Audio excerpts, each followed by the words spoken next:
So we're going to come into Trikonasana now, and I'm just going to show you how that's going to work. So we're going to step or jump the feet and come into the Trikonasana action. Now you probably know this action if you've been working with me, but today what we're going to work on is this action of the front body moving to the back body, so the abdomen moving towards the spine. So when we come into this pose, we'll do so slowly with that observation of what's happening in the abdominal region. All right, let's do that together. So from Tadasana, inner edges of the feet together, unless there is a problem in your back or your hips or your knees, then you can jump your feet apart. Otherwise you'll be stepping.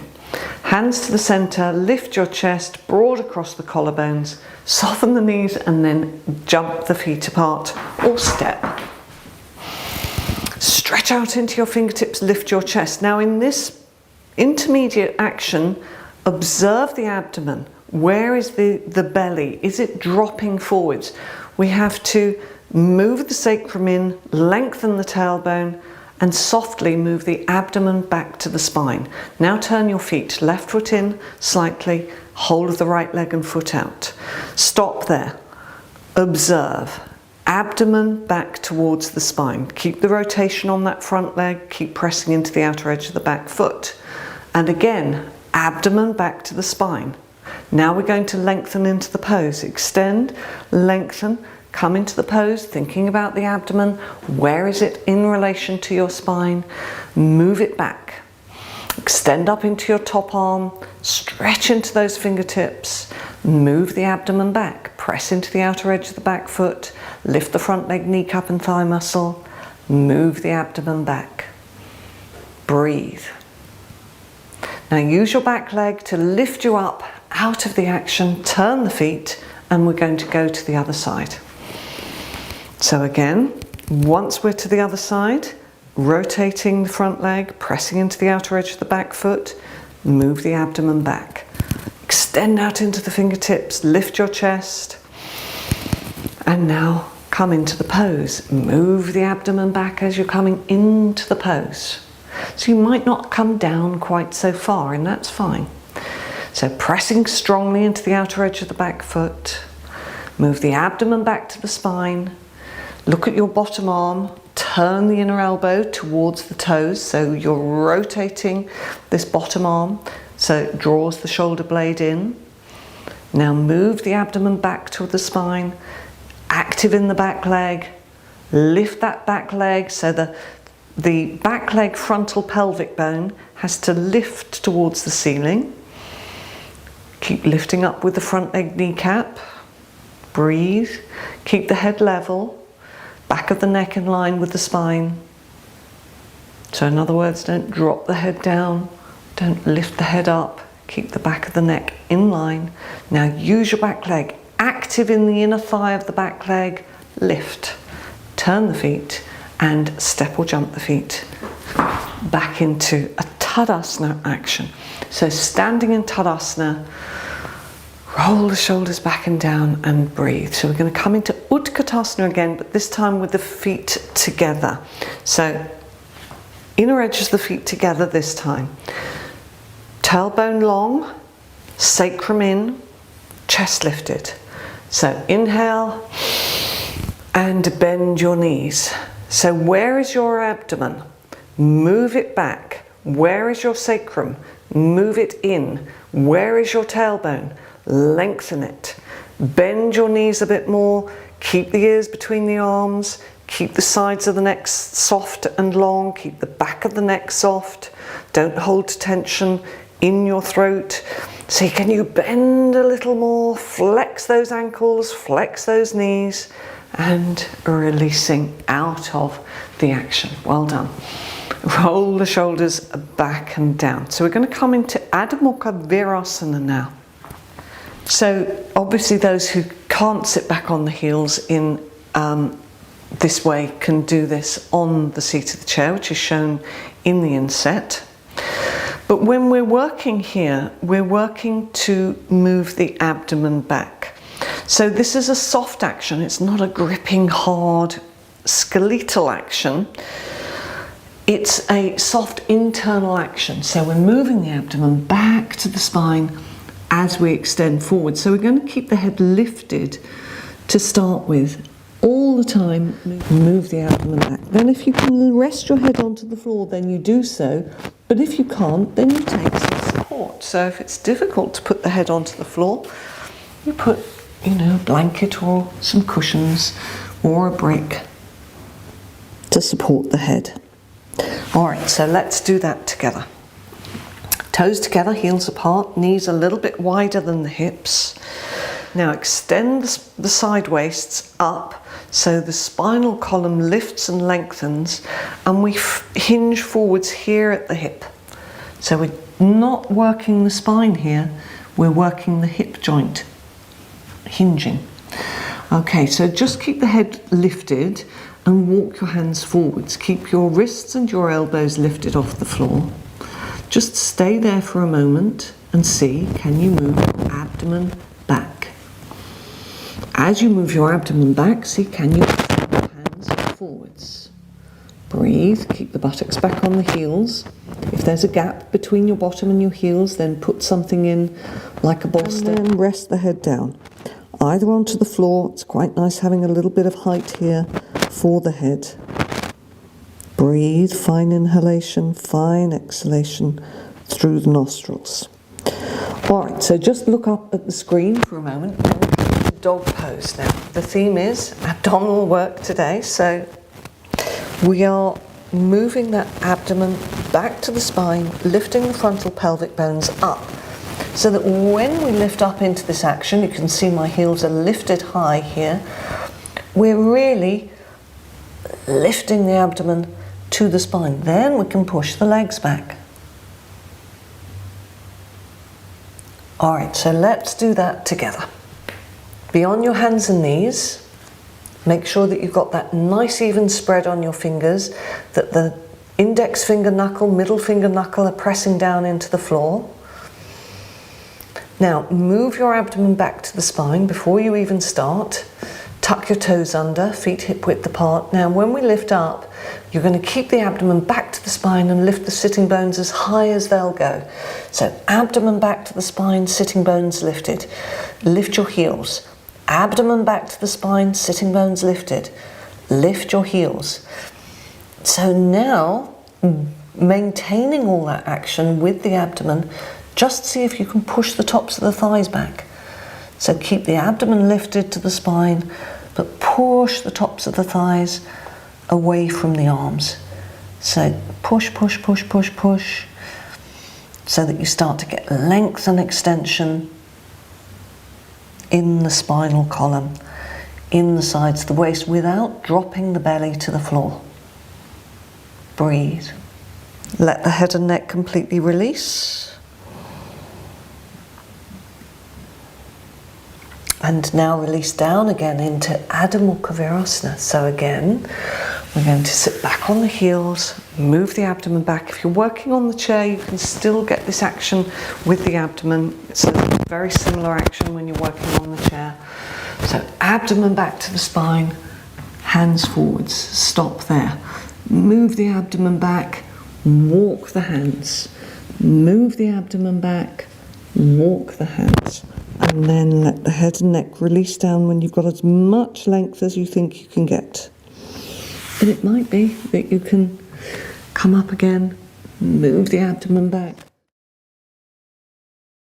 And slowly coming up. Now I want you to work with a couple of bricks or a couple of foam pads for your Prasarita Padottanasana, even though I know many of you can get to the floor in this.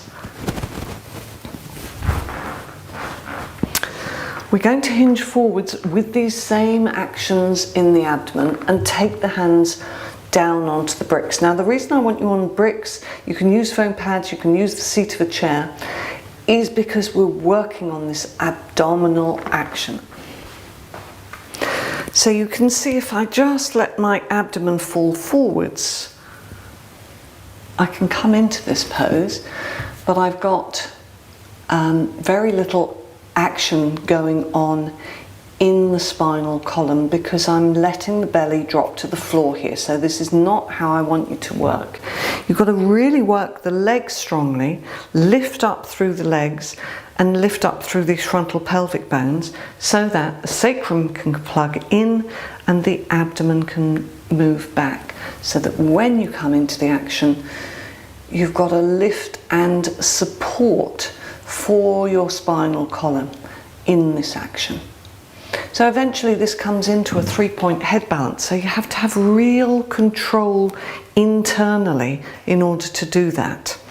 So let's do that together. I'll do from sideways because it's a better angle for you to see. Make sure that when you step or jump your feet wide, that your heels are in line with one another, that you haven't got one foot further forwards than the other. Press firmly into the outer edges of the feet, sacrum moving in, frontal pelvic bones lifting up. Now with that stability from here downwards, I want you to see, can you move the abdomen back to the spine? Lift your chest. Now keep that stability here, abdomen softly moving back, legs really firm, kneecaps lifting, pressing into the outer foot bones. Keep that abdomen moving back, keep lifting through the frontal pelvic bones. Place your hands underneath your shoulders onto your support, maybe bricks, maybe foam pads if you haven't got bricks, or onto the seat of the chair if you've got no equipment. So abdomen back to the spine. So see if you can, it's almost like the abdominal area is like soft butter that you're layering to your back body. So you've got to lift and spread the abdominal region all to the back of the torso. Breathe. Keep the back of the neck in line with the spine. Keep the legs really firm and active here. So when we come up, we're going to see if we can use the abdomen and legs, the strength in the abdomen and legs to lift us up. So really engage the legs, press into the outer edges of the feet. See, can you lift your hands away from those bricks, keep the legs firm and active, and lift up. So it can be quite hard, that action. Heel toe the feet in and come into Tadasana. So just in your Tadasana, feel the alignment that's happening now. Sacrum moving into the body, legs strong and firm, moving the legs together. Get a good firm contact with the feet. The feet are your contact with the floor. Use the arms to extend down and lift your breastbone and collarbones up. And breathe. Sacrum moving into the body, abdomen softly moving back towards the spine. Keep the weight moving back into the heel bones. And feel that stability, that groundedness through the feet. Have a quick look. So we're going to come into this version of Sarvangasana. Some of you have done this with me before. Now if you have a period or if you've got any problems in your back or eyes or ears, then you would do the version of Viparita Karani, legs up the wall, that's shown in the inset. Otherwise, you've got two options for coming into this. So if you've got 4 foam pads and you know that you're all right in this pose, then you can come into it in this way. You just place your tailbone on the front edge of those foam pads. But when I recline back, the whole of the back of the pelvis is supported on those foam pads, and then I can lift the legs up. So when you come out of the action, you would place the feet down, lift up and push out. For those who find that 4 foam pads is too much, or that action is just not happening for you today, then these foam pads can come in one at a time underneath the back of the pelvis. Just make sure that you stack them properly and that they're in the correct place. When they're in correctly, it feels quite comfortable. And maybe you only come up to 2 or 3 foam pads, but you can still roll the shoulders under to get this opening in the chest. And then you can bring the knees in and lift your legs up. So whichever version you choose to go into, then go into that now. And then once you're in position on your 2, 3 or 5 foam pads, or if you're working in Viparita Karani, legs up the wall, then extend into the inner heels, roll the shoulders under, stretch into your legs, and soften the abdomen to the spine. If you're working with the 4 foam pads, 3 foam pads, hold on to the outer edges of the mat and roll your shoulders under so you get more of a lift in the chest. Breathe through the nasal passages. Open out in the soles of the feet. So with the feet, you have to imagine that you have a slightly sloped foam pad on top of your feet and you're pressing your feet up into that. So you don't flex your feet, you don't pull your toes down towards you, but nor do you point up like a ballet dancer. So it's a halfway action. So just imagine you had your feet on a sloping ceiling and you were pushing that ceiling up. If you find that your legs start to tremble, bring your knees into your chest. Just rest there for a moment and then you can have another go. Spread the toes so you're opening out in the soles of the feet. Push the very root of the thigh away from you and draw the shins towards you.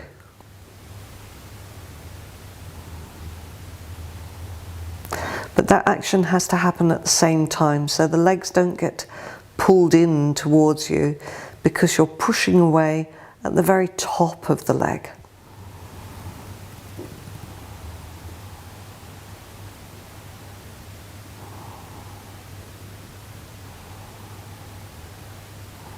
Observe the fronts of the feet. See if you can see the tendons on the fronts of the feet.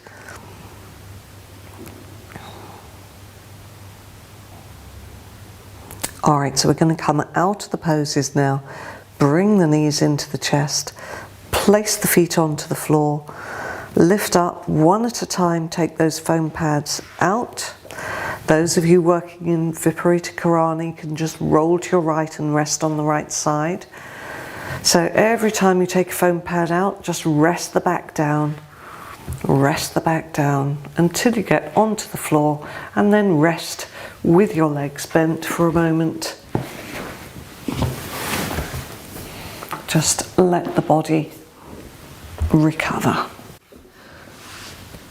I'm going to get you to work with the legs over a bolster today. So the legs will come here. You'll have a blanket for your head. Now, for some people who find that the back is absolutely fine and you don't really need any height at all underneath the backs of the legs like this, then it's quite nice to place the bolster onto the abdomen.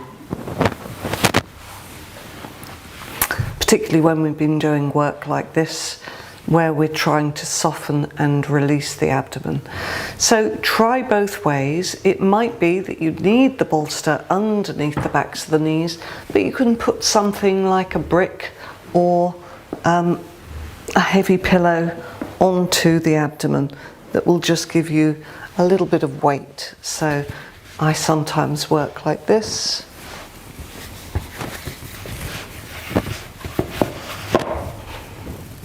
With a little bit of weight on the abdominal region. So you have a little play around with that, see which works for you.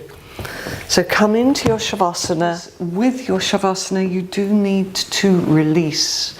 It's a surrendering action in your Shavasana, so you have to be able to soften and relax in this pose.